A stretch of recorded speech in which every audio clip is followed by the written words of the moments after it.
the outside. He walked to the other corner and then like fell over, like as if he remembered. Oh yeah, there was an ankle lock. Right. Like, I know what you mean. and then like after the match, he was limping around, and I'm like, oh, now you sell it.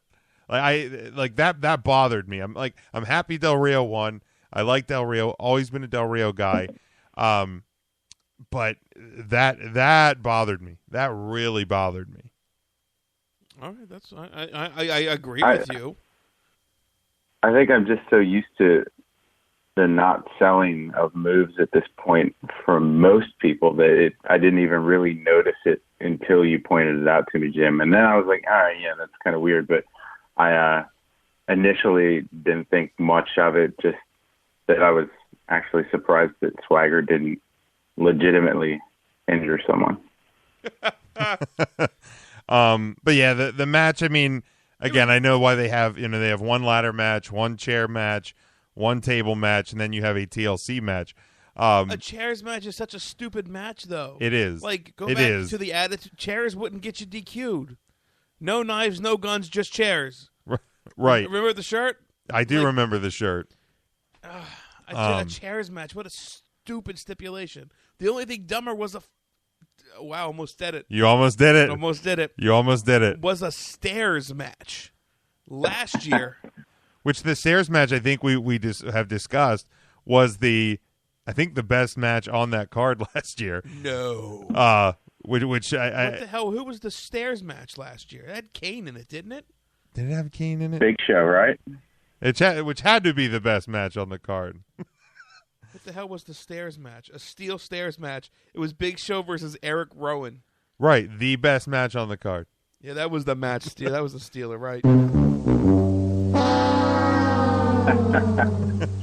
That match was perfect, Ryan. I don't the flawless ending of that match last year, where you can clearly see the space between the stairs and Rowan's shoulders, and Big Show's just standing there, and it just looks like Big Show's farting in Rowan's face, and that's what's causing him to stay down. It was unbelievable. I don't know why you didn't like it.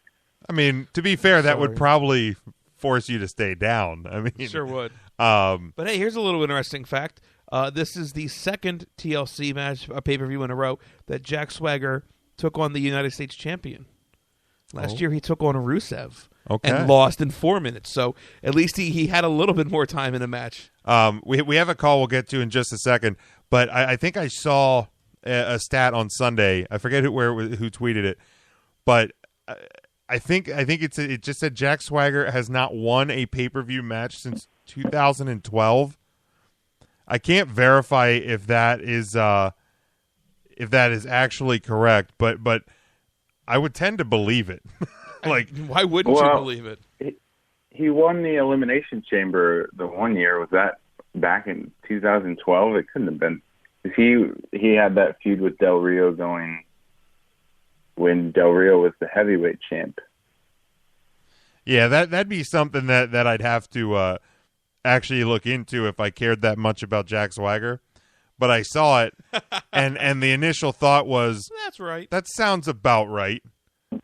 That he hasn't won. Don't get me wrong; it very well could be right. I'm just I'm thinking that Elimination Chamber wasn't that long ago. I think it was 2013. Might have been 2013. Maybe they fat fingered and hit the 2 instead of a 3. Let's get to our call though. 847 area code. Let us know who you are, where you're calling from.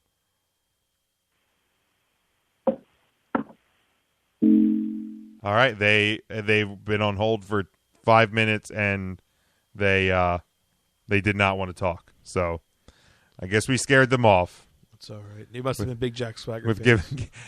They must have been, because they held on, and then we made fun of Jack Swagger and they hung up. So again, if you want to call in, our number is on the tweet about the show, but it is 401-347-0613. You have to use PIN 29312. Again, 401-347-0613, and use PIN 29312. Ryan, the next match on the card. Unless you guys have anything else to talk about that chairs match. No. Matt, did you want to weigh in on anything? Did you weigh in? I don't remember. I think I talked about the no selling. I actually want to keep talking about the stairs match from last year. If we could. We'll have a special episode at some time just to talk about that match. Right? Yeah. Just diagramming each second of that match. It was longer than the Jack Swagger match last year. I'll tell you that.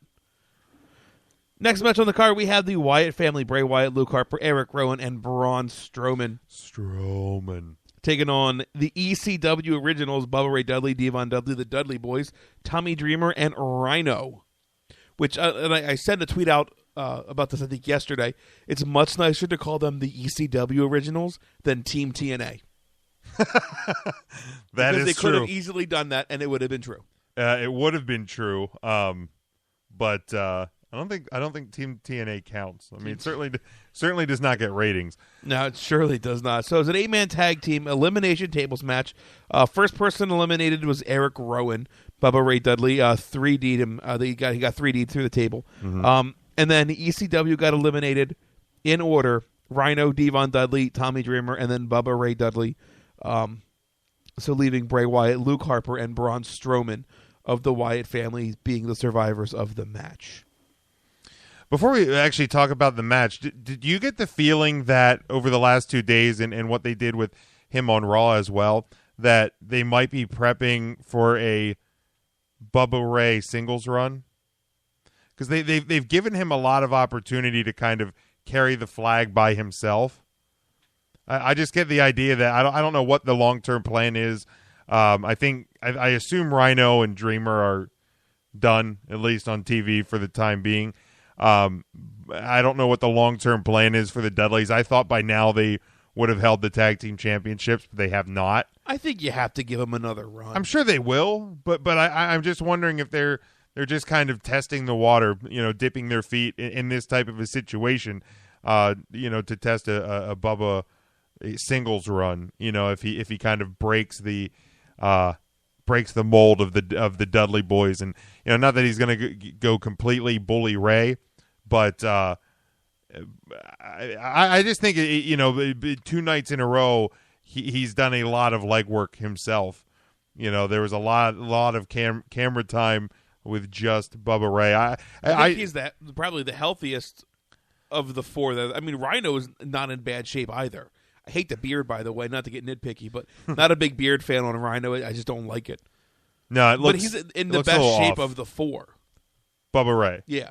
Sure. I don't think there's space on the roster to give Bubba Ray a singles run as Bully Ray or anything like that. I just don't see their space. Okay. In my opinion. Plus, I think you have to put the straps on him at least once. Even if it's short term, you have to put the belts on him. The tag belts? Yeah.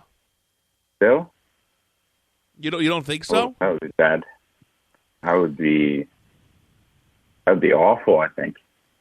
I think after the ladder match this past Sunday, at least in the short term, anytime between now and WrestleMania, I'm going to side with Matt here. I think it would be a disservice to the tag team division in the step that they took to put the tag team belts on the Dudleys. I'm not trying to disrespect the Dudleys, but what we saw on Sunday, I don't think the Dudley Boys can hang in that type of a match in 2015. So they just hung in a tables match. Did you watch Raw last night? I did watch Raw, and I enjoyed.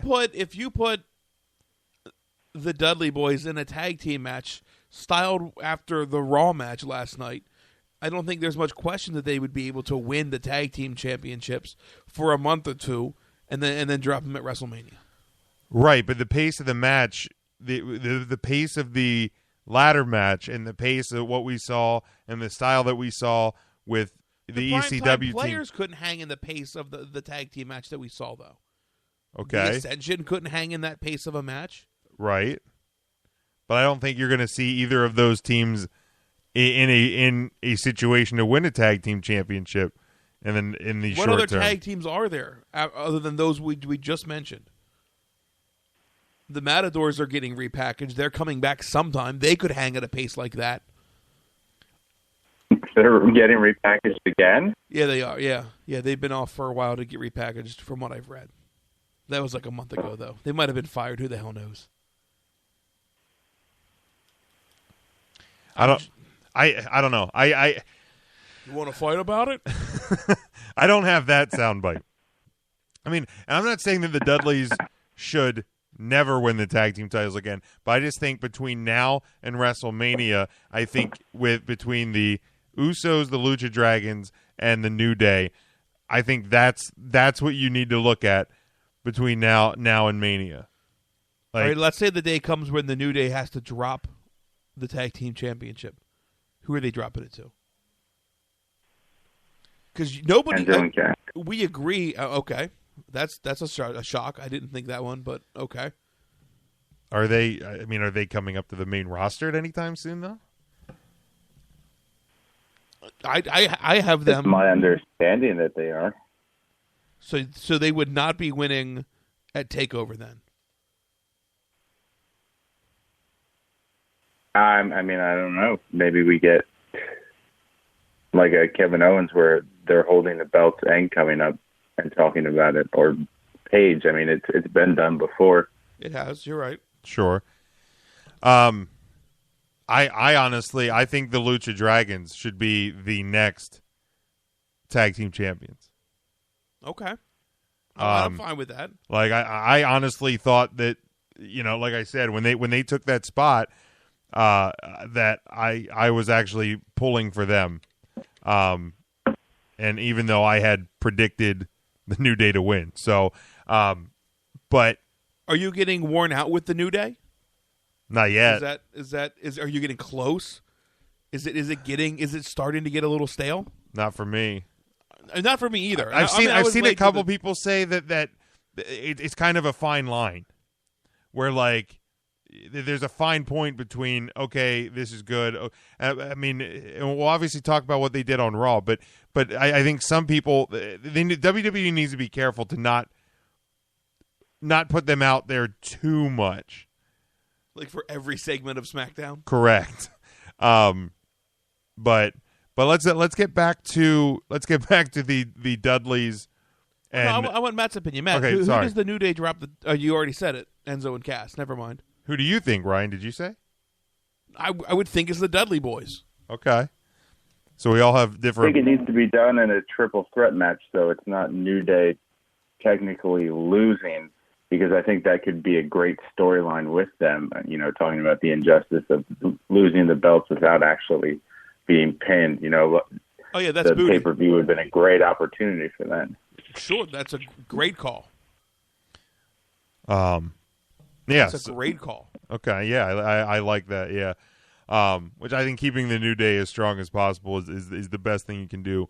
But looking at this one, the Wyatts, the Dudleys, or Team ECW versus the Wyatts, we talked on Thursday night about our continuing worry and concern about the Wyatt family and them not knowing what to do and not booking them properly.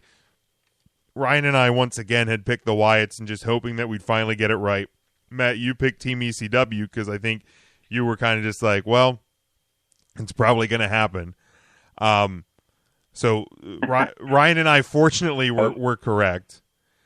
Yeah. The only thing that I love the fact that for pretty much the entire match, the Wyatt family dominated. The thing that bothered me, or not necessarily bothered me, but confused me, was Rowan getting eliminated.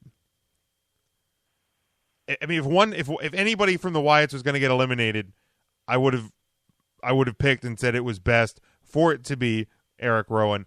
But if you have the entire team dominate the match and end up winning, taking out all four guys in a row, then after you lose Rowan, why did Rowan get eliminated? That was the only thing that confused me. I was happy the Wyatts finally were booked, in my opinion, correctly. Jim, I'm going to take it one step further. After Eric Rowan released that video on Twitter with the new mask and everything, for him to get eliminated first didn't make sense. If one of them had to get eliminated